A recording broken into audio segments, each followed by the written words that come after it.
Hello everyone. I am Dr. Krishna, third year radiology resident in Siusha Medical College. Today I am presenting a case of the week. History. A 3-month-old female child presented with low grade fever since 2 days, associated with conversion. First episode of conversion occurred at the 7th day of life. She had history of NICU admission and diagnosed with pyogenic meningitis and septicemia.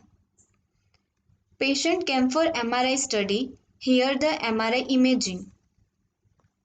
Extraaxial collection noted involving bilateral frontal, parietal and temporal lobes, which appears hypointense on T1 weighted image, hyperintense on T2 weighted image, hyperintense in FLAIR image.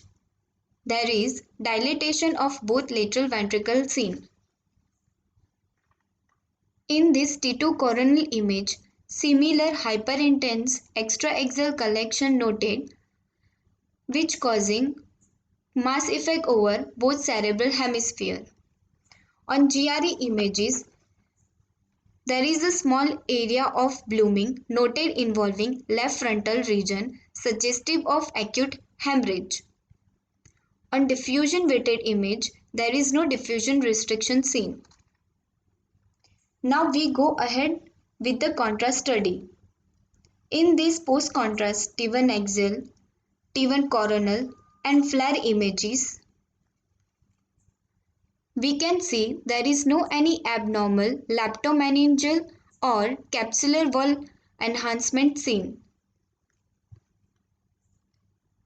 So, quick summary of MRI finding. First, extraaxial collection involving bilateral frontal, parietal, temporal lobes causing mass effect over bilateral cerebral hemisphere. Second, global cortical atrophy predominantly along bilateral parietal occipital lobes. Third, dilatation of bilateral lateral, third and fourth ventricle suggestive of hydrocephalus. So final diagnosis is post-meningitis subdural effusion with acute hemorrhage. Now discussion. A subdural effusion is collection of CSF fluid trapped between meningeal layer of dura and inner arachnoid matter. If this fluid become infected, the condition is subdural empyema. Subdural fluid collection can be subdural hygroma or subdural effusion.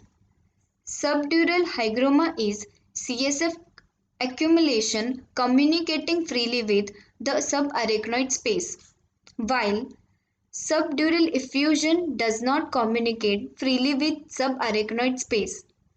It is encapsulated by a neomembrane bearing capillaries. It contains xanthochromatic fluid due to extravasation of plasma from these capillaries. It usually resolves spontaneously. There are two types of investigation to differentiate subdural hygroma and subdural effusion. First, invasive, second, non-invasive. Invasive tests include CT or isotope cysternography. Non-invasive tests include post-contrast 1-hour delay MRI. CT cysternography is procedure of choice. However, it is not advisable always because it is invasive.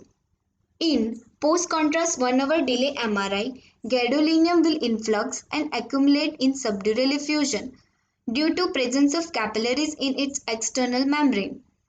So, subdural effusion will enhance on delay imaging, while the absence of such membrane in subdural hygroma will prevent influx of gadolinium into the fluid collection. So, subdural hygroma will not enhance on delay imaging. Another differential point for subdural effusion on MRI may be its high signal intensity on T1 weighted image due to high protein content, but such differences may be subtle and non-specific. To differentiate subdural hygroma and subdural effusion is important because both has different surgical management line.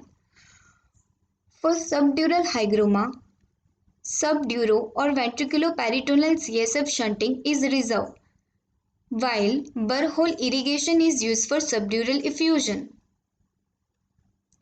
So, we will now discuss about pyogenic meningitis. Meningitis involve inflammation of leptomeninges or pachymeninges covering the brain and spinal cord. It may be caused by infectious organism like bacteria or virus. Sources of infection can be inner ear or dental infections, fracture of paranasal sinus or petrous bone, post-traumatic or post-surgical. Bacterial organism can be streptococcal pneumonia, Haemophilus influenza, Neisseria meningitis. Typical symptoms and signs are fever, headache, neck stiffness, altered mental status, lethargy to coma. In infants, non-specific signs like seizure can be seen.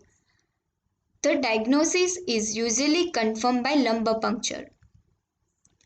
Imaging findings of pyogenic meningitis are: first, CT scan. It is primary investigation modality in patients with uncomplicated suspected case of meningitis. On early phase, CT can normal. On later phase, it show leptomeningeal enhancement. Second, MRI. In complicated cases, MRI is superior to CT in demonstrating parenchymal lesions due to meningoencephalitis or vascular complications on flare. Now complications are hydrocephalus, brain and abscess, cerebritis, thrombosis, infarct, ventriculitis, vasculopathy, subdural empyema or effusion or hygroma. Take home message: subdural effusion can develop as a complication of bacterial meningitis. It is important to differentiate subdural hygroma and effusion as both has different surgical management line. Thank you. Special thank to Dr. Harshad Sir and Dr. Nirmala Ma'am Chudasama for their guidance. Thank you all.